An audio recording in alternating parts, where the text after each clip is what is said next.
Ladies and gentlemen, please give a warm and full welcome to Kyle Ellicott and John D'Agostino.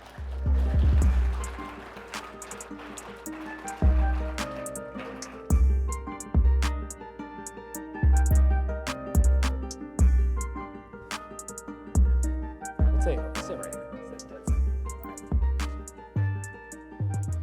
All right, welcome back, everybody. Everyone having a good time? All right, let's try this one more time. I don't want to be that guy. Everyone having a good time? Woo! All right. Welcome again back to Miami. We're excited to continue today's discussion around institutions and also just the general industry as a whole. John, let's kick this off today. Let's talk a little bit, in your opinion, what just kind of happened if we were to summarize the last 3 to 6 months? Industry has been completely reshaped, but in your words, what does that mean? What does that look like?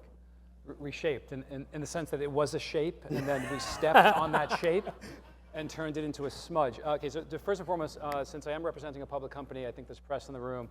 Nothing I say should be taken seriously, and I do not speak on behalf of Coinbase, so please don't get me fired. So this is all my personal opinion. Okay, so a couple things. One is this has been an absolute disaster, and I think we have to be willing to admit that, and we have to stop using soft words to describe it. It was not a bankruptcy of FTX, it was criminality. These are not DeFi exploits. These are fraud, gross negligence, and criminality. So I think until we start to accept and really, embrace the reality of what's happening, it will be difficult to overcome. Now, that being said, I've been involved in idiosyncratic asset classes my whole career. Natural gas derivatives, complex structured products. Good ideas don't die because of 1 or 2 bad actors. So this is a massive crisis of confidence. It is going to be a weeding out. There's any silver lining to this. It's that we caught some of these bad actors, I wouldn't say early, way too late, but they're being removed from the ecosystem. And now it's up to the strength and integrity of the people and the ideas and the product to see if we can rebuild, which I'm sure we will. I'm basing my career on it. But I think the first step is we have to be okay with saying the reality of what just happened, which is massive criminality, fraud, gross negligence was uncovered. Then we can begin to move on. So with that being said, looking at the events that have occurred, not just those we were talking about in the last few months, but all that we've been talking about first half here today at Miami Web3. So much has again changed in the last week, 3 weeks, 6 months. How is that impacting really institutions or just asset allocation in general? So if we're talking about the digital asset part of the industry of Web3, how did all of these events over the last 6 months really impact that side of it? So it's a great question, and you start with the institutional investors are not homogeneous. I mean, so there are different types, right? So it's very, very different to talk about early stage VC, private equity versus say liquid hedge fund, family office. So I'll focus on the latter, and I'll speak briefly about the former because the latter is who I speak to. The good news is that these are very professional, thoughtful investors. So they weren't impressed with your FOMO, and they don't care about your tears.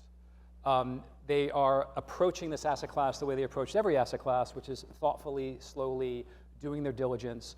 And for those investors who have been doing the work over the last few years, we may have delayed the timeline for that initial allocation, but they're not abandoning the space. In fact, their questions right now are these good buying opportunities? So I think that's the good news. Now, the bad news is for those institutions that were on the fence, or for those institutions where you had, a lot of times you had like one individual pushing this agenda within the organization, but the zeitgeist behind that institution was they really were not interested in digital assets, mostly because they just don't invest in idiosyncratic asset classes.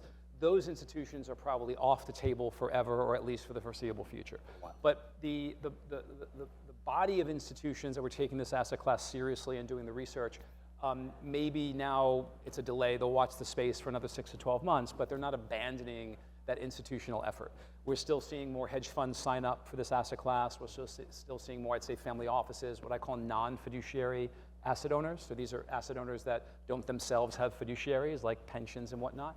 Those asset owners take more time, and they have to be more thoughtful.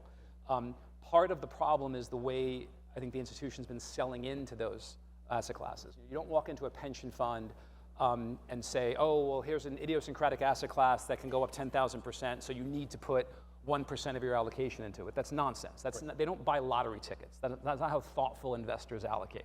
If it's not going to be a core holding of anywhere from 4 to 9%, it's not worth their time. And if they were going to buy lottery tickets, there's lots of other things they can buy. There's upside Lottery calls. tickets themselves. They can go buy they can invest in a restaurant, day one, right? So it's a very immature way to sell into these institutions. It wasn't effective before. It's not effective now. But the good news is it's their job to seek alpha. Yeah. And this asset class has characteristics that produce alpha. And so regardless of all the noise, they were taking a serious look at it anyway, and they will continue to do so.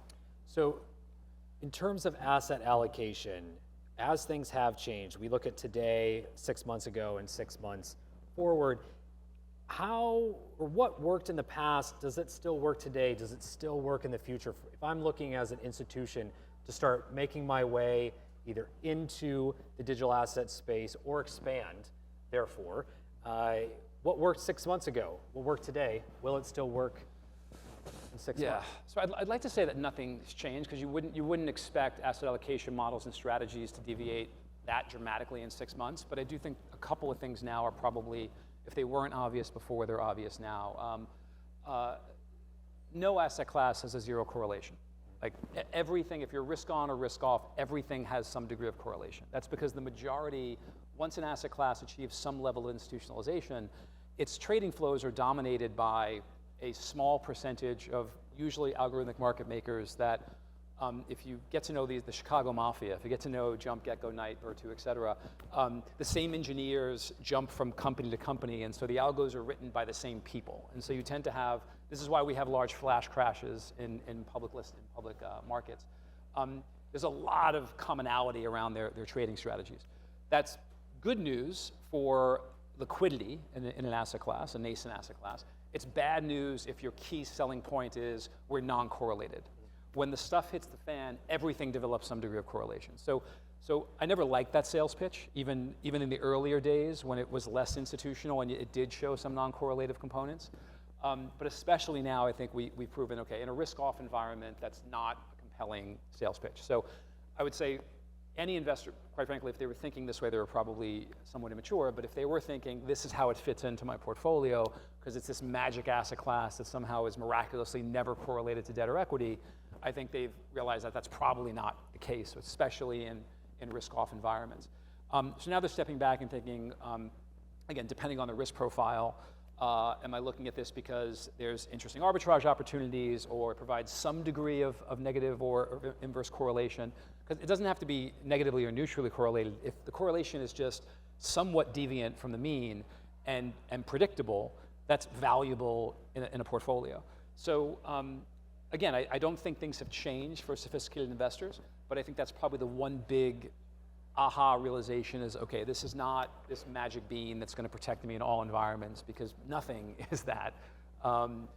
Even direct hedges aren't, because you have counterparty risk. Right. And in massive financial crises, counterparties fail. So there is the only inflation hedge is dollar cost averaging cash in strong economies over time.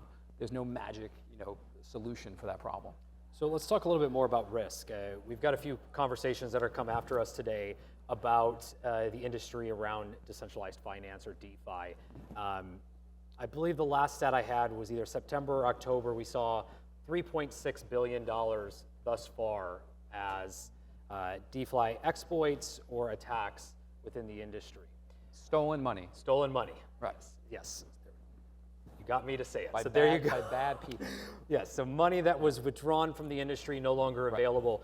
As an institution, how should they be thinking about or preparing for these events? I mean, we talked a little bit earlier today about cybersecurity with Senator Lummis and how that is incredibly important to have transparency and more around this industry. But now, as institutions start to grow allocations within, how should they be thinking about something like tough. a DeFi exploit? It's tough. I just did a panel of venture capital investors, asset owners, pensions that invest in venture capital. And I asked them this question. I said, could you invest in if a fund came to you and said, we're going to just do DeFi, and here's our portfolio, and here's how it works, and like all VC portfolios, we make 10 investments, 6 are going to fail, 1 or 2 are going to shoot the moon, and a couple will be boring. Could you invest in that? They said, yeah, we invest in that all the time. That's the classic model. I'm like, okay, what if a DeFi VC came to you and said, look, we're going to have this DeFi portfolio. We're going to have 20 IRR. It's going to be phenomenal. But we're going to have 5 or 6 losers, and 2 of those losers will be exploits. They'll be stolen money. Oh, no, we can't invest in that. And my point to them was, well, who cares? Economically, it's the same thing. If I invest in 6 losers, and 6 zero out, if they zero out because of fraud or zero out because the business failed, from your perspective as an investor, as an LP, what do you care? The profile is the same. But they do care, because there is a reputational risk associated with that, there's clawback risk, and so there's an economic argument as to why it shouldn't matter. But the reality is, as an asset class, we need to mature a bit and acknowledge that criminality cannot be a feature versus a bug. By the way, it's not just criminality. I mean, we're seeing even recently, I won't name names, but one of the DeFi protocols has a debt balance as of yesterday. How does that work? If you're theoretically, it works because the algorithmic programming that sells down the collateral can't move fast enough. Well, to compensate for the gap down. Well, that kind of sounds like how the lenders got in trouble. If the DeFi protocols are not fixing that problem, even without criminality, just because of the nature of how that asset class works, they are coming across the same liquidity mismatches that a traditional asset liability balancer would find with them. Why the hell would I take that risk, right? So I think, look, the narrative post FTX has been, well, CeFi failed, DeFi is the solution. And while certainly, we have Coinbase Wallet, we believe that DeFi should be a valuable part of that. I think if the goal of everyone in this room is to get the next billion people onboarded into the crypto ecosystem, I think DeFi it will be a challenging onboarding ramp. For those who say, well, if it's not your coin, it's not a ledger, it's not your coins, I would challenge you to think about what would happen if your house burned down and you were to pass away. Who would you trust to handle that ledger? Who would have the technical knowledge and the trustworthiness to handle that ledger? And you'll say, well, my brother is a technology. Okay, fine, what if he's not? Eventually, you're going to have to trust someone. So I think it's just, not to say that's not a very viable component, but to argue that we now have to shift this narrative away, I think it's it's an understandable knee-jerk reaction to a horrible thing happening. It's entirely unrealistic if the goal is to onboard another billion people. My mom's not going to use a ledger. And just like she's not going to take her money out of the bank and shove it under a mattress, or put it into gold and hide it in a vault. So I think we have to figure out a way to fix the CeFi trustworthiness problem while looking at DeFi solutions as part of that. And a lot of this technology in the industry itself, it's just over a decade. It just feels so accelerated because so much has happened as well. So we're still kind of in that beginning phase, would you say? Or do you feel like we've matured past that?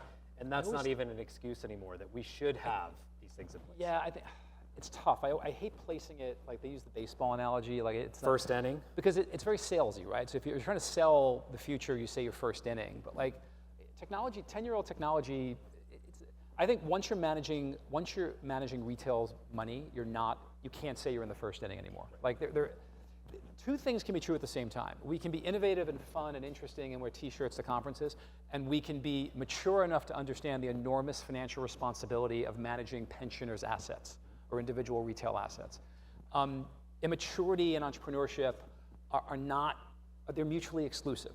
And so I hate saying we're in the first inning, because anything that's in the first inning should not be managing pension assets. So it's one or the other. You can pick and choose your poison. You're either a babe in the woods, or you're qualified to manage my mother's pension money. You can't be both. And so I'd say some aspects of it are very first inning. Some again, the really idiosyncratic, esoteric stuff, really exciting stuff, first inning. But if you're managing a registered hedge fund, trading for institutional clients, you really should not be running around saying that this is way early stage. I'm old, that's my bias. But I just think this messaging doesn't work. Another piece of messaging that doesn't work very well: stop saying FUD when you're talking to institutional investors. That's literally their job. That's literally their job, is to listen to pitches and understand why should they be scared, what's not so clear, and what they should be doubtful for. And so to walk into a room with a pension due diligence provider and then dismiss their concerns as FUD shows a level of immaturity that's just absolutely shocking. That's my rant. So it really bugs me. That was perfect. Yeah. That was a good rant to lead up to this next question that we had spoken about backstage. I think timely for the rest of today's conversations that are going to be happening after us, and that is kind of who's giving first. The world of traditional finance and the AML, the anti-money laundering policies of yesterday, or the world of Web3. So essentially, do we look at this world that we've known and always looked at around AML, KYC, so again, anti-money laundering, know your customer, or do we move into this decentralized world to take advantage of some of the technologies in Web3? Who moves first? Okay, so I'm gonna tell a quick story to explain my answer. So bizarrely got asked to speak at the Malaysian Securities Commission conference, Malaysian SEC. It was a big deal. The Sultan of Malaysia was there, and he was surrounded. There's 9 of them. They take turns being the leader. I learned that. And the current Sultan was there, and he was surrounded by literally army, like these men and women with these big machine guns. And I was in a panel with someone I won't name, and they went on this rant about how Web3, you can't stop it. I don't care what governments say. It's happening whether you like it or not.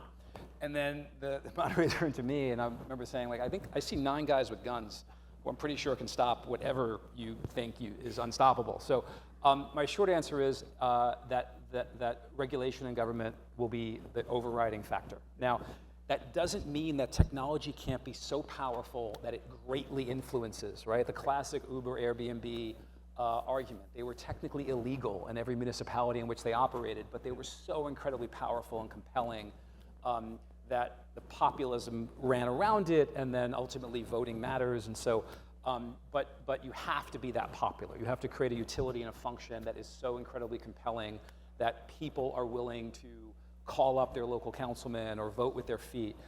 Absent that, in the absence of that extraordinary powerful utility, my bet's going to be on the folks with guns. They tend to win. And the folks who have the ability to seize your body and put you in prison if you break their laws tend to be the ones that you have to respond to. So if I were a betting person, I would argue that regulation is the only growth industry on Wall Street.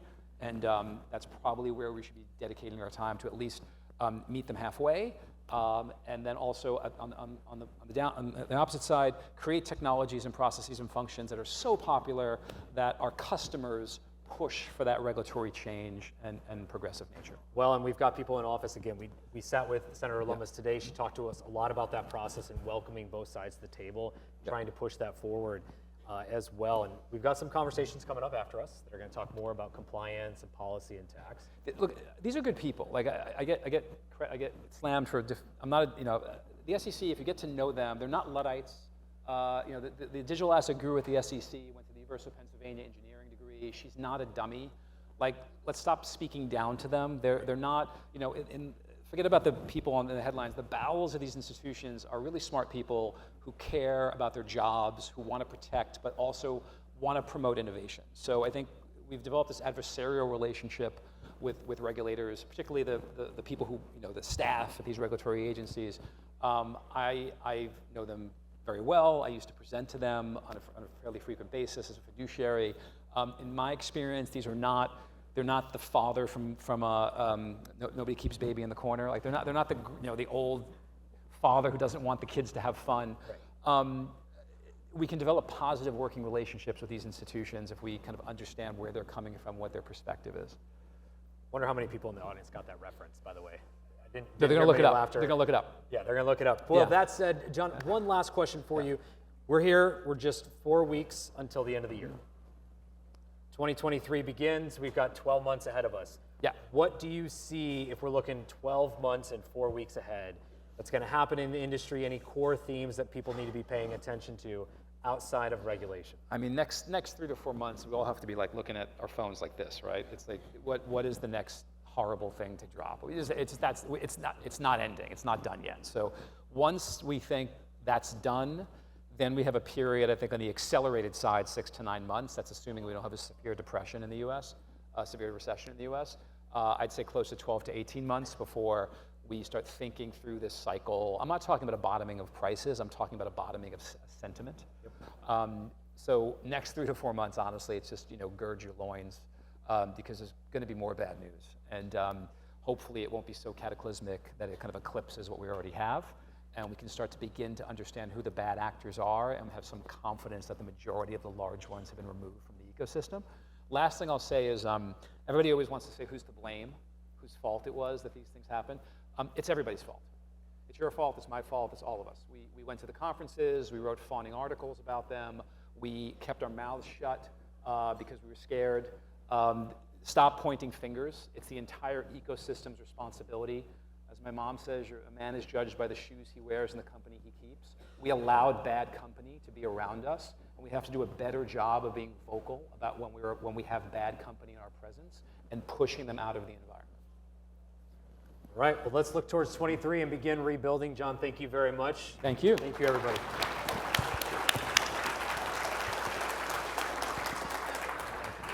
Appreciate it.